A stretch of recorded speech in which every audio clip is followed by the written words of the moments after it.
करने से शवों का जय जयकार हो जाते हैं। आइए गुरुदेव भगवान का एक बार बुलंद स्वर में जय घोष कर लें। बोलिए प्रेम से श्री सद्गुरु महाराज की जय। नमामि अमित ज्ञान रूपम कृपालम अगम बोधदाता शुभ निधि विशालम क्षमाशील अति धीर गंभीर ज्ञानम धर्म कील दृढ़ धीर समधीर ध्यानम जगत त्राणकारी अगारी उदाहरणम भगत प्राण रूपम दयागुण्यपारम नमो सद्गुरुं ज्ञानदाता सुस्वामी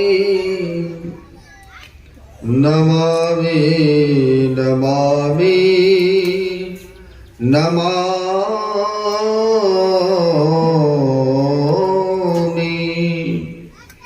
महाराज सद्गुरु है राजन का राजा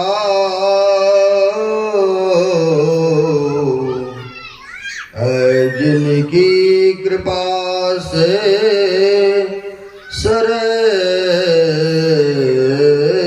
सर्व काजा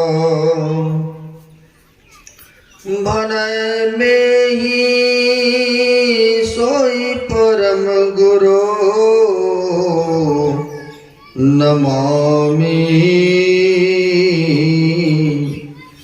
नमामि नमामि नमामि।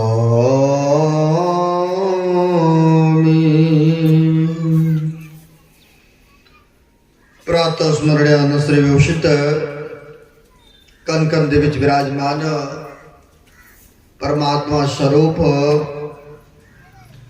गुरुदेव के पाद पद्मों में असंख्य असंख्य बार नमन है। तीर्थों को भी पावन करने वाले मंचस्थ पूज्य साधु चरण आए हुए सदगुरु के सद्भक्तगण आदरणीय श्रद्धे शिक्षक राजेश बाबू बहुत कुशलता पूर्वक दुहा चपाइयों के साथ माइक संचालक का काम करते ही उपस्थित सदगुरु के सद्भक्तगण सबों को नमन है। हम आप अभी ईश्वर के संबंध में पाठ के क्रम में सुन रहे थे कि इस मन बुद्धि चित्त से इस आंखों से वह ईश्वर व परमात्मा को नहीं देख सकते हैं, लेकिन प्रत्येक मनुष्य की कांक्षा बनी रहती है। अंतःकरण से इच्छा यही उत्पन्न होता है कि ईश्वर का हमें दर्शन हो जाए। इसके लिए लोग ना जाने तरह तरह के प्रयत्न भी करते हैं, लेकिन कहते हैं महापुरुष इस आंख से तो हवा भी नहीं दिखते हैं, फिर उस ईश्वर को कैसे देखेंगे। पर अच्छा कहा है कि महापुरुषों ने चाम चश्म सो नजर न आवे खोज रू की नैना। कहते इस चाम के आंख से हवा भी नहीं दिखता है, या कोई मिष्टान मेवा खा ले, अगर कहेंगे कि भाई कैसा मीठा लग रहा है दिखाइए, वो दिखा सकते हैं? कोई नहीं दिखा सकते हैं। कहते इस आंखों से उस हवा का रूप भी नहीं देख पाते, हाँ, लेकिन महसूस करते हैं कि हवा शरीर में टच हो रहा है तो ठंडा या सर्दी या गर्मी नहीं पता चलता, महसूस होता है, लेकिन उनका आकार प्रकार नहीं देख पाते हम लोग। जब यह संसार स्थूल का दृश्यों को, पदार्थ को हम आप नहीं देख सकते हैं, जो वह परमात्मा इंद्रियों से पड़े हैं, क्या वो दिखेगा?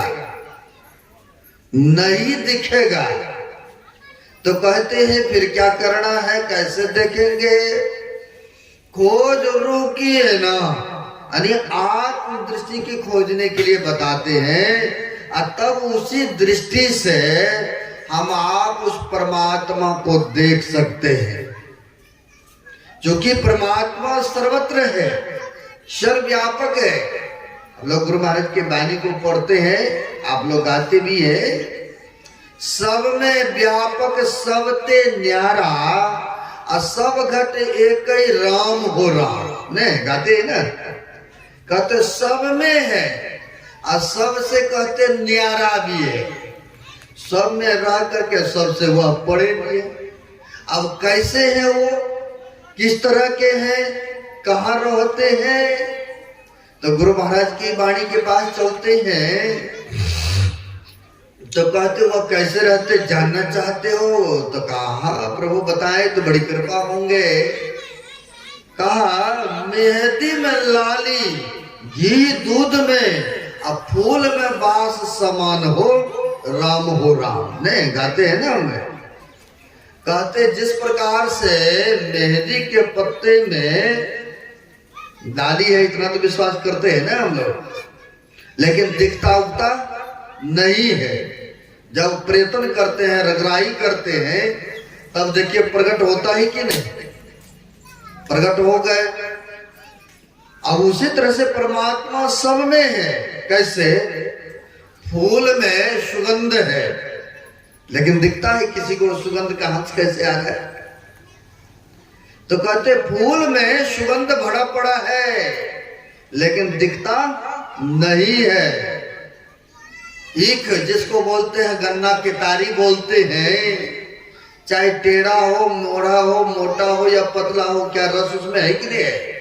विश्वास है ना, लेकिन दिखता नहीं है।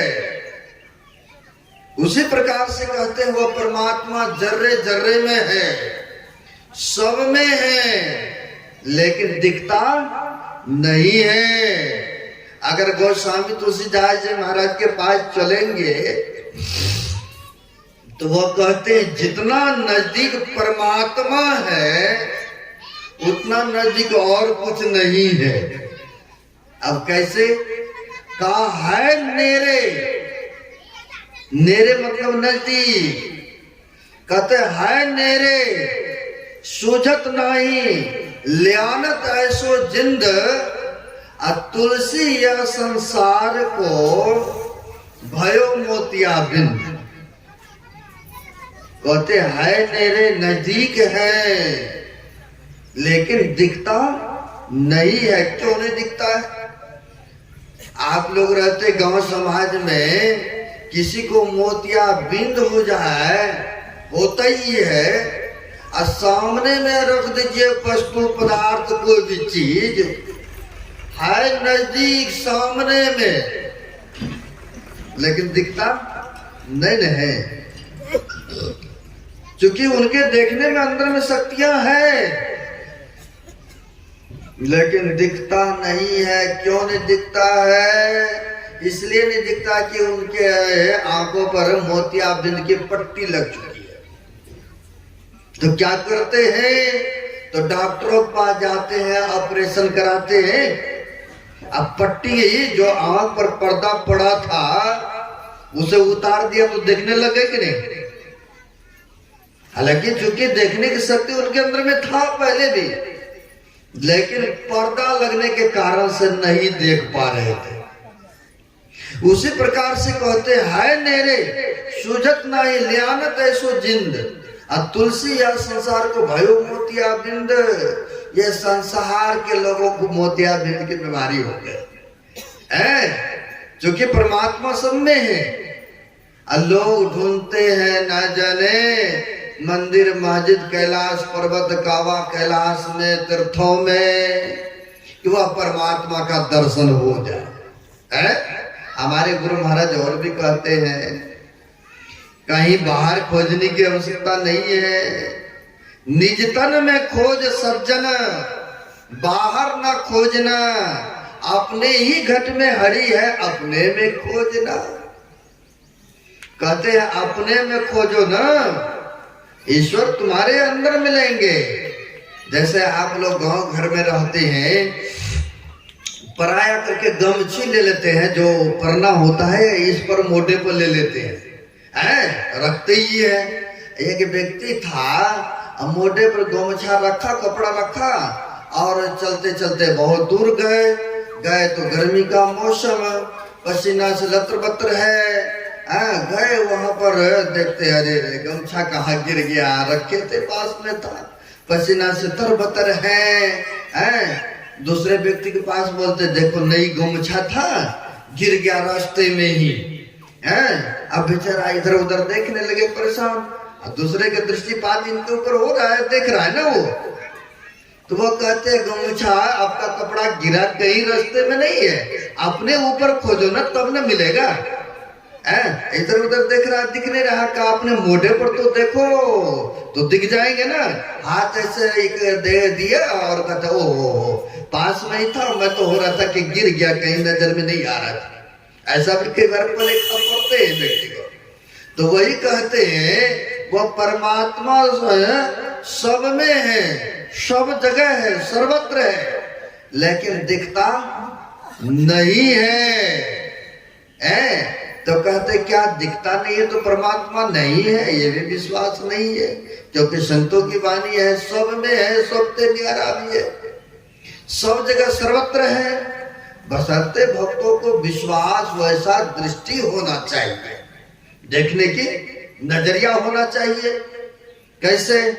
तो हिरण्याकश्यप के पास चलते हैं, आप लोग तो पास में ही रहते हैं।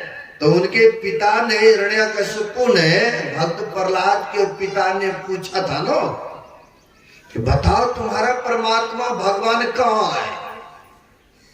तो क्या कहा था? जिनको वह दृष्टि था देखने का, वो तो हम में तुम में खरखम में दिख रहा था ना, यही ने कहा भक्त प्रहलाद ने कि हम में तुम में खरखम में है, वो तो सब में है, जर्रे जर्रे में।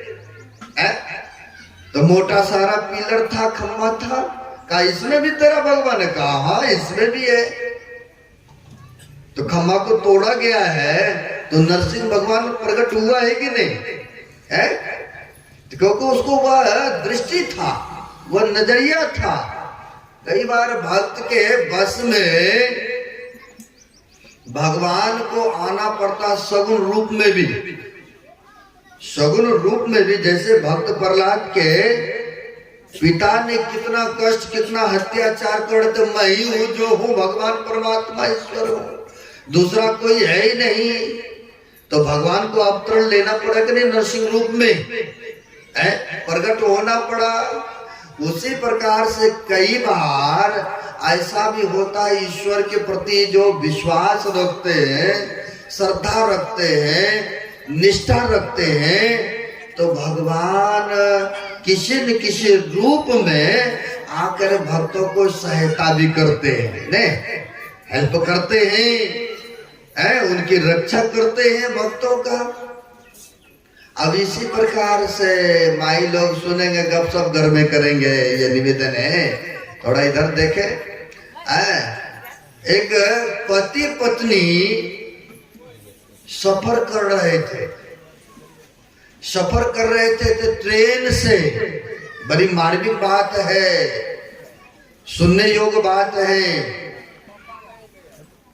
पति पत्नी उस गाड़ी में, ट्रेन में सफर कर रहे थे। और जब सफर कर रहे थे तो कई बार कहीं पार्टी में जाते हैं, या आप ही लोग जाते हैं, या माता वर्ग की जाती है,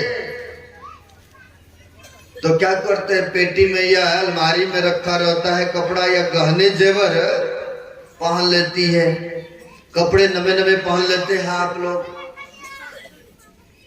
सफर कर रहे थे ट्रेन में, बहुत सारे गहने जेवर पहने हुए थे, पति पत्नी जा रहे थे।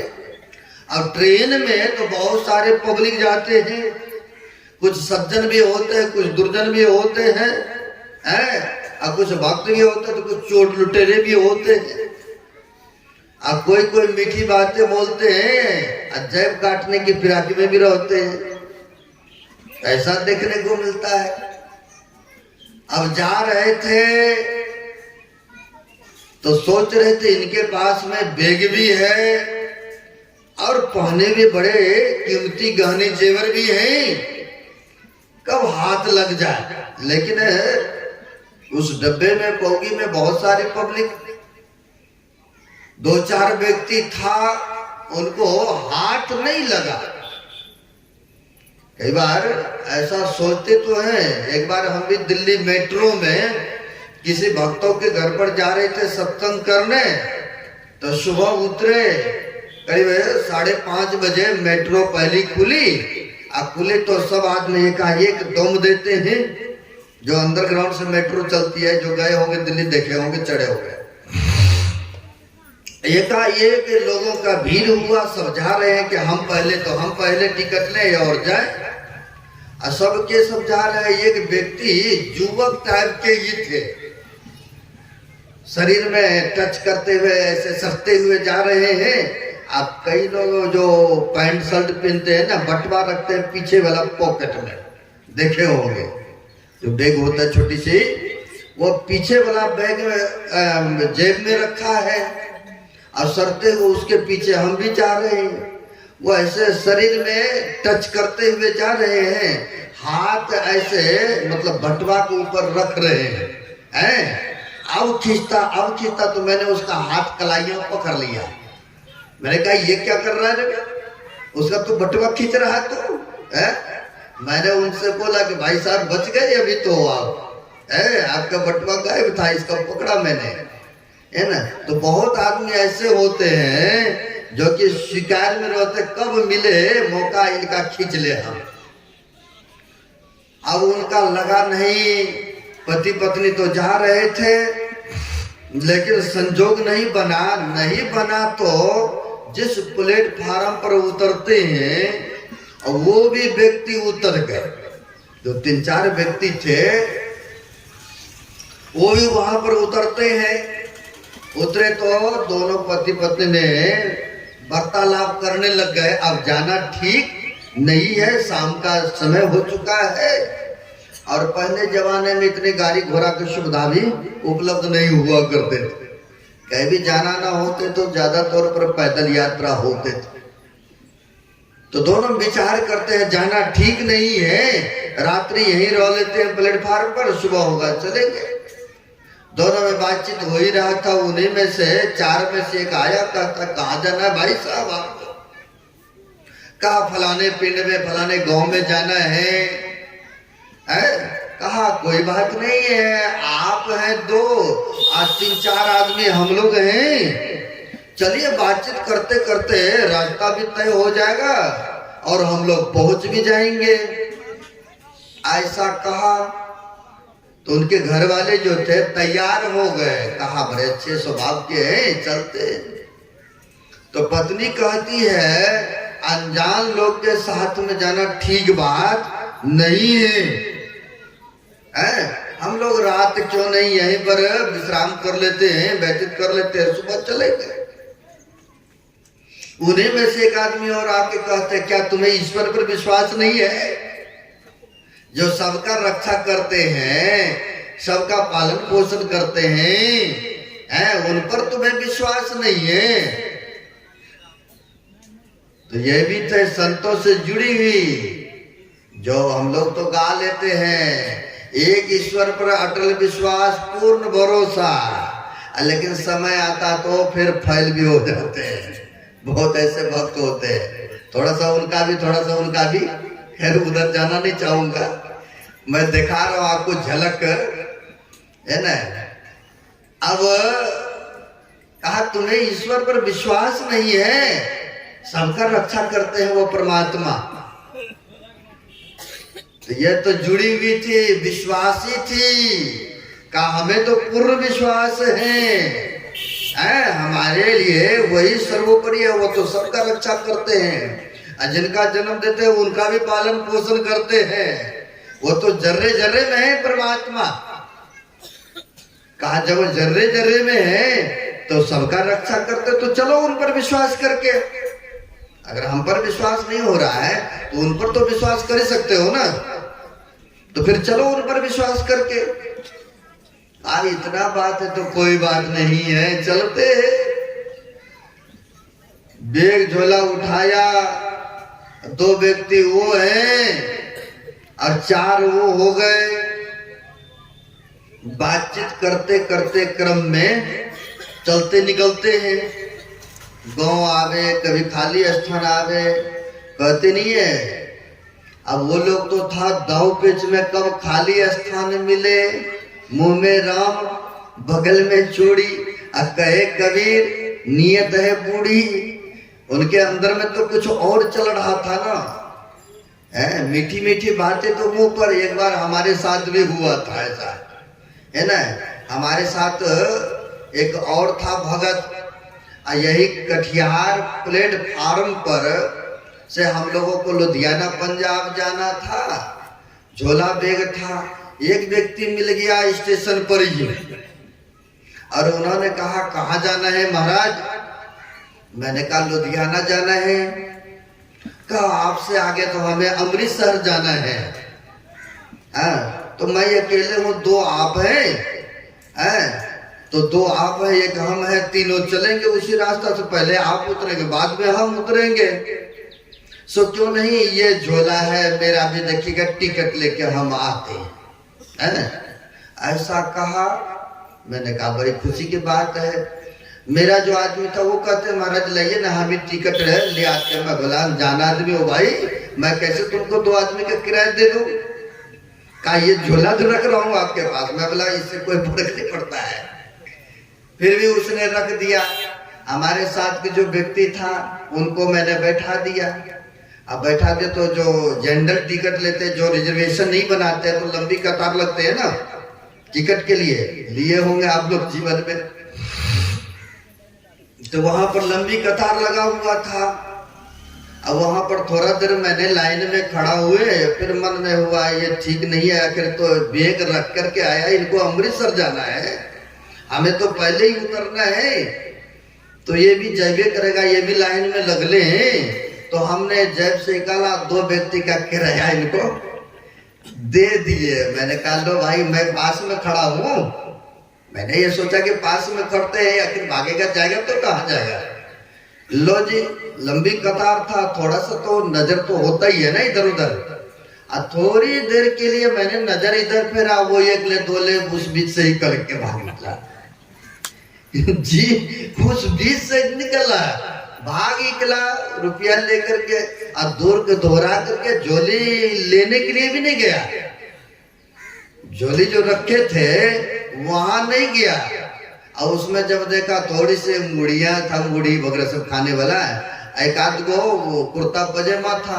मैंने कहा इसको छोड़ दो यहीं पर। उसने लेके गया, कोई बात नहीं, इसका झोली हम लोग कहाँ ले जाएंगे, ले जाने दो। तो कहने का भाव है कि मीठी मीठी बातें बोलते हैं तो एक तो मन में कुछ और है, बाहर कुछ और दिखता है?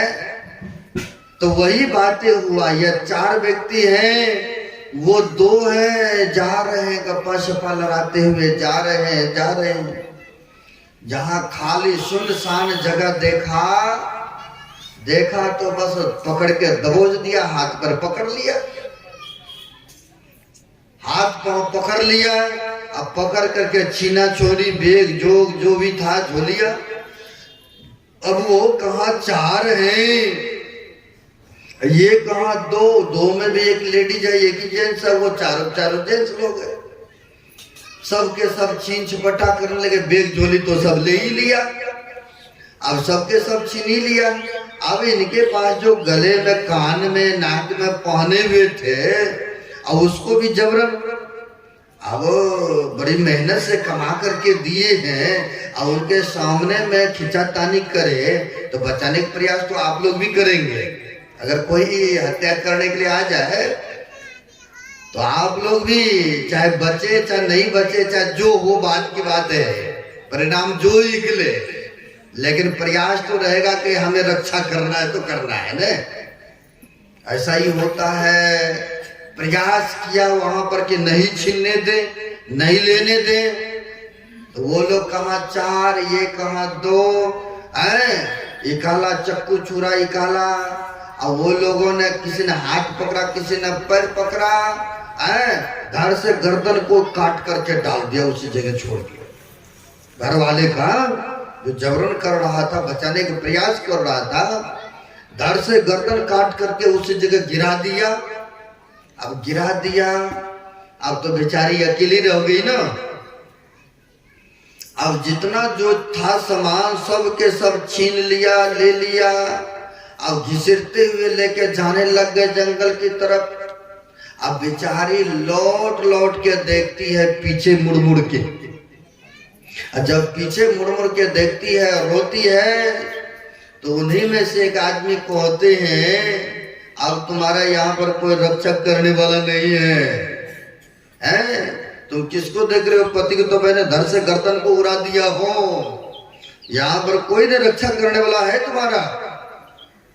तो यह कहती है, मैं तो उस ईश्वर परमात्मा को देख रही हूं जो हमारे आपसे वार्तालाप हुआ था कि ईश्वर सब जगह है, सबका रक्षा करते हैं। तो तुम लोग अभी इतना अत्याचार कर रहे हो मेरे साथ, मेरे पति को भी मार डाला, सब सामग्री ले लिया। मैं तो उस ईश्वर को देख रही हूँ, अभी तक वो आया क्यों नहीं मेरी रक्षा के लिए? इतना कहना था कि भयंकर शरीर में वहां पर, जैसे हिरण्याकश्यप को क्या था, भयंकर शरीर में ही तो आया था ना। भगत के बस में सगुन उपासना में भी आना पड़ता है, देख ही रहे। अब भयंकर शरीर में, बड़े तगड़े शरीर में वहां पर प्रकट होते हैं। अब प्रकट हुए, चारों को वहीं पर मार गिराया, चारों को वहां पर मार गिराया और कहा, बेटी रो मत, तुम्हें एक पर विश्वास है ना ईश्वर पर, कोई बात नहीं है। धड़ से गर्दन जो कटा हुआ था जमीन में पड़ा हुआ, गए उनको सटा दिए ऐसे, और सटा के सिर पर हाथ रख दिए, और जैसे सिर पर हाथ रखे और वैसे उठ पुट के खड़े भी हो गए। श्री सद्गुरु महाराज की जय। वैसे उठ पुट के खड़े भी हो गए। तो देखिए, ये ईश्वर पर विश्वास रहा, श्रद्धा रहा, तब ना ये फलीभूत हुआ। लेकिन आजकल के कहीं इनका आराधना नहीं करेंगे ये न नाराज हो जाए, उनका उपासना नहीं करेंगे वो न नाराज हो जाए। गा तो लेते हैं कि एक ईश्वर पर अटल विश्वास पूर्ण भरोसा, लेकिन समय आता तो कभी इधर कभी उधर भी हो जाते हैं। तो वही कहते हैं, वह हरि परमात्मा जर्रे जर्रे में है, सब जगह है। कहा है रामायण में, हरि व्यापक सर्वत्र समाना, अब प्रेम ते प्रकट वही में जाना। कहते हैं वो हरि परमात्मा सर्वत्र है, सब जगह है, लेकिन प्रकट कैसे होगा? प्रेम श्रद्धा के साथ। अगर उस तरह से प्रेम श्रद्धा के साथ हम पुकार करते हैं तो पुकार को स्वीकार अवश्य करते हैं, बशर्ते विश्वास होना चाहिए भक्तों को, बशर्ते विश्वास होना चाहिए। वही कहते हरि व्यापक सर्वत्र समाना, सब जगह है, सब में है, लेकिन प्रेम ते प्रकट, प्रेम रखेंगे, अंदर से श्रद्धा रखेंगे, तब ना वह प्रकट होगा, तब ना उनकी कृपा बने रहेंगे। यो तो कृपा है ही है उनका। अब कहेंगे कैसे? रात्रि में हम लोग सो जाते हैं तो रात में रक्षा कौन करते हैं? अगर कहीं जहरीला सर्प आ जाए बगल में, कहीं इस तरह से हमला कर दे तो फिर सबके सब तो गए ना काम से, तो कौन रक्षा करते हैं रात्रि में? तो वही ईश्वर परमात्मा करते हैं ना। अगर ऑक्सीजन नहीं आवे, ये जो हवा ले रहे हैं, हवा अगर नहीं मिले तो हम आप जीवित रह सकते हैं क्या? कह रहे नहीं, बिल्कुल सत्य वचन है, कोई जीवित नहीं रह सकते हैं। ईश्वर की कृपा है जो कि ऑक्सीजन मिल रहा है। किसी को जमीन के अंदर में गुफा में डाल दीजिए ना, या जमीन के अंदर में, फिर देखिए उसकी हालत कैसे होते हैं। तो उनकी ईश्वर की कृपा है, बिना मूल चुकाए, बिना कुछ कीमत दिए, या हम लोग ऑक्सीजन ले रहे हैं कि नहीं? अभी कोरोना बीमारी चला था, सांस की प्रॉब्लम चल रहा था, तो ऑक्सीजन नहीं मिल रहा था, गैस में सिलेंडर मिल रहा था ऑक्सीजन चलाने के लिए। आदमी बड़ी व्याकुल थे, परेशान थे, खरीदना पड़ता था, ऑक्सीजन लेना पड़ता था। लेकिन यह जो प्रकृति का ऑक्सीजन है, इसके लिए कोई मूल्य हम लोग नहीं चुकाते हैं। ईश्वर का देन है तब तो मिल रहा है हम लोगों को। अब फिर भी हम लोग उनका गुणगान नहीं करें, उनका नाम नहीं ले, तो फिर तो कृत घर कहलाएंगे ना। तो इसलिए कहते हैं उनकी विशेष कृपा है। तो कहते हैं फिर प्रकाश भी देते, सर्दी का मौसम है, अगर प्रकाश सूर्य देवता नहीं निकले, फिर तो देखिए ठंडी में कैसे कैसे करेंगे। तो उनके विशेष कृपा, तब ना शरीर में गर्मी का महसूस करते हैं हम लोग। तो वो तो सब जगह सबका रक्षा करते हैं, बशर्ते हम लोग को विश्वास नहीं हो पा रहा है। विश्वास करेंगे वह ईश्वर व परमात्मा सबका रक्षा करते हैं, सब जगह है। लेकिन श्रद्धा और प्रेम के साथ उनको याद करेंगे, उपासना करेंगे, तो देखिए उनकी कृपा आप स्वयं देखेंगे, आपको दिखेगा कि नहीं यह ईश्वर की कृपा है। तो इसलिए कहते हैं वह है जर्रे जर्रे में, सर्वत्र है, लेकिन हम आप इस आंखों से भी नहीं देख सकते, ये बुद्धि विचार से, इंद्रियों से उसे हम प्रत्यक्षकरण नहीं कर सकते हैं। करने के लिए आपको अंतर्मुख होना पड़ेगा। महापुरुषों ने कहा, बाहर की पट देकर अंतर की पट खोलो भाई, बाहर के पलकों को बंद करो। यह नहीं कहा कैलाश पर्वत पर चले जाओ। किसी महापुरुषों ने बड़ा अच्छा कहा है, मौको कहाँ ढूंढे बंदे, मैं तो तेरे पास में, ना मैं कैवा कैलाश में, न मैं पर्वत मस्जिद मंदिर में, पर खोजी हो तो मिल जाऊं मैं पलवर की तलाश में। अब मौको कहाँ ढूंढे बंदे, मैं तो तेरे पास में।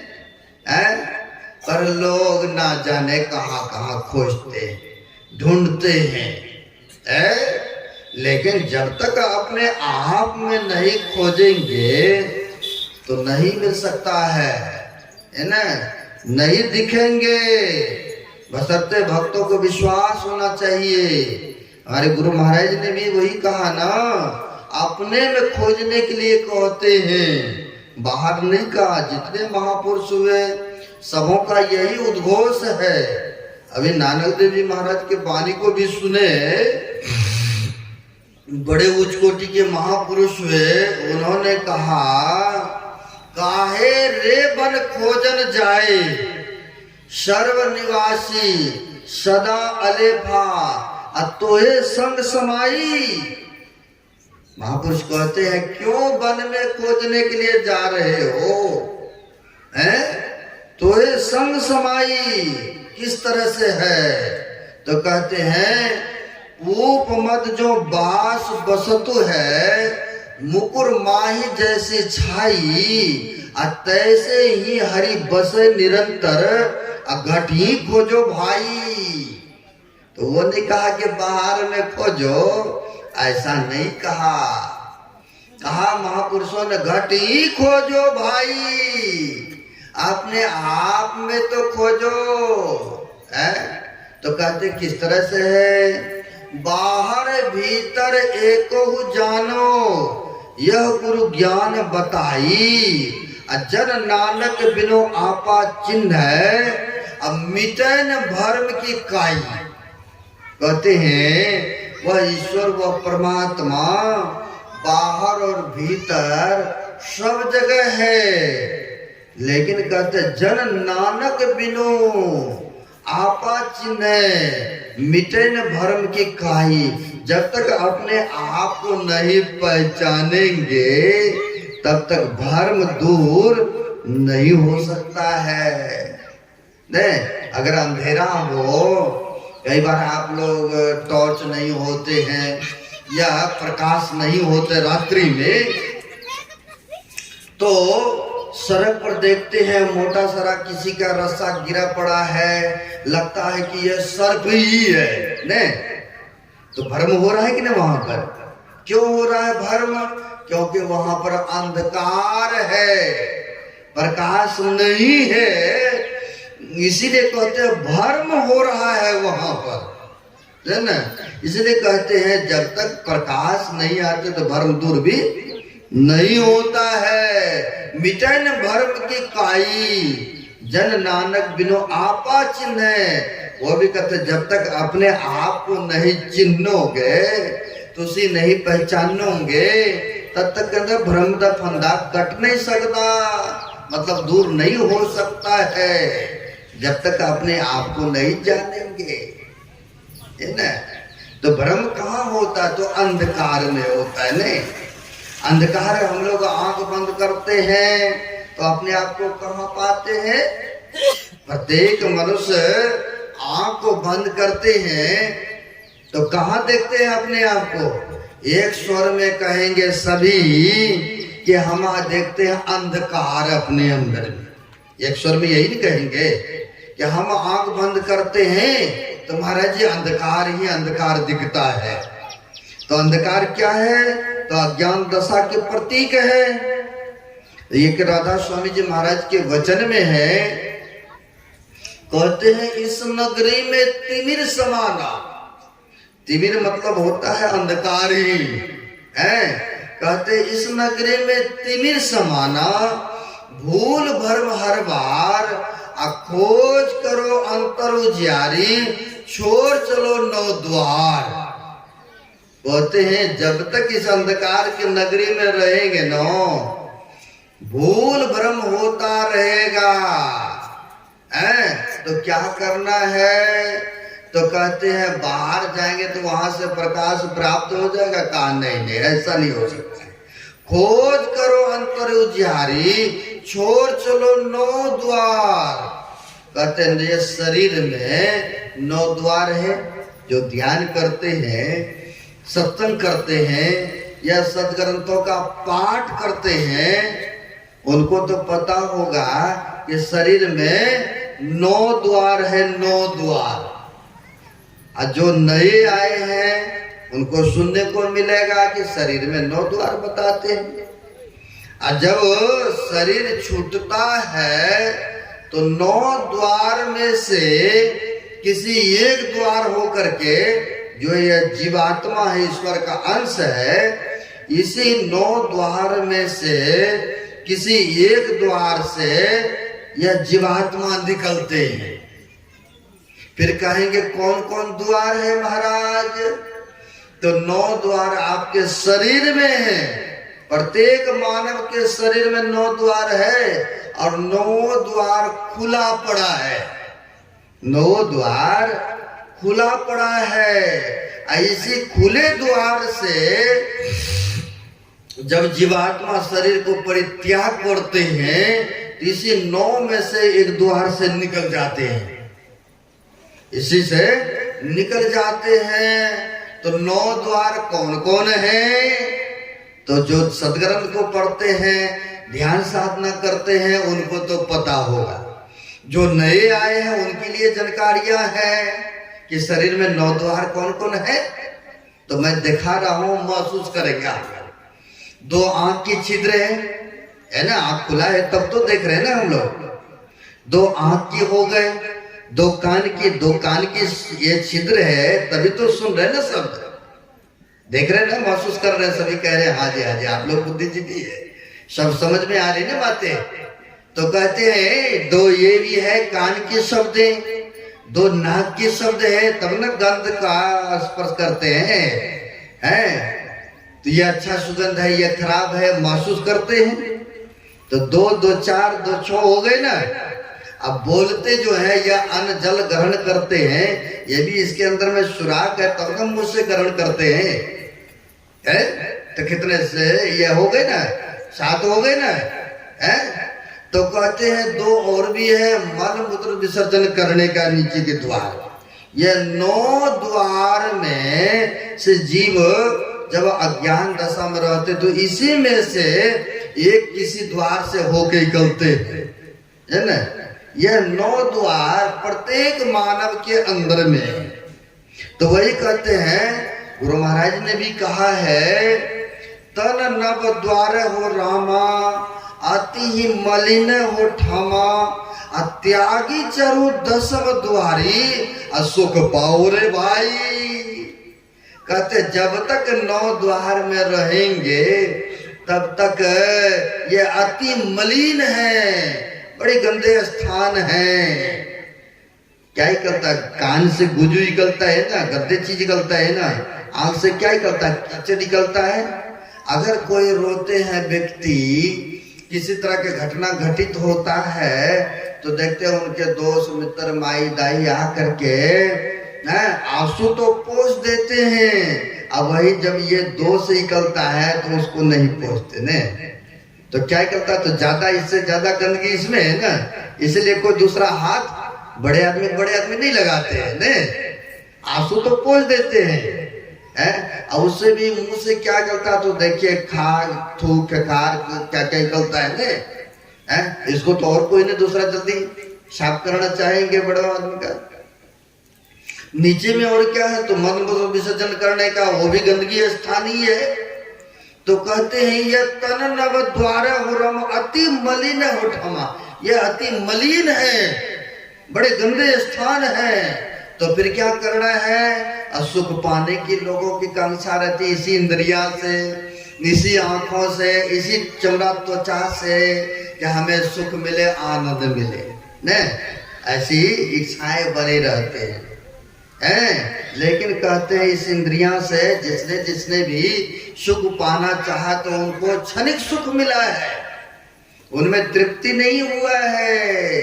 कैसे, तो कहा भोजन किया, अभी भोजन करेंगे, फिर 2-4 घंटे या शाम को लग ही जाएंगे भूखने, यानी तृप्ति उनको नहीं मिल सकता है इंद्रियों के भोगों में से। तो वही गुरु महाराज कहते त्यागी चरो 10 द्वारी, तब देखो सुख पाओ रे भाई। तो कहते हैं 9 द्वार से ऊपर उठिए, 10वें द्वार में चलिए, तब सुख पाएंगे। लेकिन लोग बाहर के सुखों को ही सुख मानते हैं। जो आंखों को रूप बढ़िया लगता है देखने में, लोग कहते हैं यही आनंद में है। जो कानों को शब्द प्रिय लगता है यही सुख देखते हैं। जिभ्या से खाते जो स्वादिष्ट भोजन लगता है कहते यही सुख है।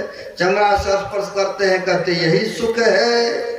लेकिन एक संतों ने कहा यह सुख क्षणिक सुख है, क्षणिक सुख दरअसल सुख नहीं है। महापुरुषों ने कहा है यह संसार के सुखों को संत महापुरुषों ने उल्टी भवन के समान त्याग दिया है। कैसे, तो महापुरुषों ने कहा जे विषया संतन तजे ताही मूड लेपटार, जे नर डारे भवन करी स्वान स्वाद सोखार। देखिए कितने कहने के लिए नहीं छोड़ा महापुरुषों ने। कहते जे विषया संतन तजे, यह विषय वासना को संत महापुरुषों ने उल्टी भवन के समान त्याग दिया, छोड़ दिया। और कहते जे न डारे भवन करे स्वान स्वाद सुखात। स्वान मतलब होता है कुत्ता भी, हमारे सरदेव भरतलाल बाबा ने कुत्ता भी रखा है, आए तो इनको पहचाना और हम लोगों को देख रहा था, जैसे उतर रहे थे तो वो आगे जो कर रहा था, आवाजें लगा रहा। और जब इनको देखा तो चुप हो गए, यानी अपने अपने मालिक को वो भी पहचानते हैं, है ना। तो कहते हैं स्वान मतलब होता है कुत्ता भी। तो कहते जे नर डारे बवन करी, नर मतलब मनुष्य न, जे नर डारे बवन करी, बवन करना मतलब हुआ उल्टी कर देना ने, बवन कर देना मतलब हुआ उल्टी को कर देना। कहते हैं जे नर डारे बवन करी, स्वान स्वाद सो खाद, स्वान मतलब हुआ कुत्ता। कहते हैं मनुष्य ने कीमती से कीमती सामान को लाया, बाजार से रसगुल्ला पेड़ा बर्फी मिठाई मिष्ठान लाया और खाया, किसी कारण बस उल्टी हो गया, यानी बवन हो गए। तो आप सोचेंगे, मनुष्य सोचेंगे बहुत पैसा लगाए हैं, चलो कोई बात नहीं, उल्टी तो मैं ही किया हूं ना, उठा के फिर चाहे अंदर करना संभव है? नहीं है, मुरी डोलना नहीं हो सकता है। तो उसी प्रकार से कहते हैं, लेकिन स्वान स्वाद सो खाद, स्वान मतलब कुत्ता। अब वही उल्टी किया हुआ तो देखिए कुत्ता बड़ी चाह से खाते हैं कि नहीं है। अब सोच रहे, सोचने वाला सोचिएगा, मैं उधर नहीं जाना चाहूंगा है, लेकिन यहाँ पर कहते हैं स्वान स्वाद सो खाद, बड़ी चाह से बड़ी संतुष्टि होकर के वो खाते हैं। उसी प्रकार से संत महापुरुषों ने यह संसार के विषय वासना को उल्टी के समान छोड़ दिया, त्याग दिया है, क्योंकि इसमें सुख है ही नहीं, आनंद है ही नहीं है। ईश्वर को पाना तो बात की बात है ना, है? लेकिन सबसे पहले तो सुख खोजते हैं ना लोग, लेकिन कहते इसमें सुख आनंद है ही नहीं। फिर वह सुख वह आनंद है कहाँ? तो आपके अंदर में है, आपके अंदर में है। यह 9 द्वार से ऊपर तो उठिए, 10वें द्वार में तो चलिए, वह सुख भी मिलेगा, वह आनंद भी मिलेगा। कैसा आनंद, कैसा सुख? कहते हैं रात्रि में कोई व्यक्ति काम करते करते थक गए हैं, यानी उनकी हैरासमेंट हो चुका है, तो जब उनको सोने के लिए देते हैं, रेस्ट करते हैं, और जब सो करके सुबह जगते हैं या दिन में ही किसी को सुला देते हैं, और जब सो करके उठते हैं कहते नहीं नहीं बहुत ताजगी आ गई शरीर में, नहीं बड़ी सुख मालूम करते हैं, बड़े आनंद को वह महसूस करते हैं। तो कहाँ जाने से, बाहर जाने से मिला, अपने अंदर में गए ना वो है। सोते तो कहाँ जाते हो, अपने अंदर में ही जाते हैं ना। 3 अवस्था में पता ही है आपको, अभी जागृत की अवस्था में है तो जीव के बैठक दोनों नेत्र के बीच में है, और वही जब स्वप्न जगत में जाते तो कंठ में, और उससे भी नीचे आते तो सुसुप्ति अवस्था, गहरी नींद में जाते हैं। तो कहते हैं यह 3 अवस्था में नित्य प्रति हम लोगों का आना जाना लगा रहता है। लेकिन संत महापुरुष सुमरन भजन साधन करके यह 3 अवस्था से ऊपर उठ जाते हैं, यानी 4थी अवस्था में जाते हैं, और तब उनको वह सुख वह आनंद मिलते हैं। जो संसार के सुख उनके लिए फीका है, तुच्छ है, कुछ भी नहीं है। तो इसलिए हम लोगों को भी वह सुख की कामना है, वह इच्छा बनी रहती है अंदर में। लेकिन जब तक हम आप उधर से नहीं मुड़ेंगे, जब तक उधर से इधर पलटेंगे नहीं, तब तक उसको नहीं जान सकते हैं, और ना ही तो वह सुख ही मिल सकता है ना। इसलिए वह ईश्वर सर्वव्यापक है, सब जगह है, सबका रक्षा करते हैं, सबका देखभाल संभाल करते हैं, कहीं बाहर ढूंढने की आवश्यकता नहीं है। संत महापुरुषों से जुक्ति लेकर के साधन भजन सुमरन करेंगे तो कहते हैं जो रूह आपने देखा सो साहब को पेखा, यानी जिसने अपने आप को जान गया, साहब मतलब परमात्मा, कहते हैं परमात्मा को जानने के लिए बाकी नहीं रह जाता है। इसलिए अपने आप को जानिए, जिसने अपने आप को जान गया तो परमात्मा को जान गया। आगे नहीं बढ़ूंगा, हमारे माइक संचालक साहब का कहना था कि 10-20 तक कहिएगा महाराज जी, मैंने 10-20 हो चुका है, अब एक कालीन का शेष रहा, अपराह्न कालीन में सुनाएंगे। अपने वक्तव्य को यहीं पर विराम देता हूँ। बोलिए प्रेम से श्री सद्गुरु महाराज की जय।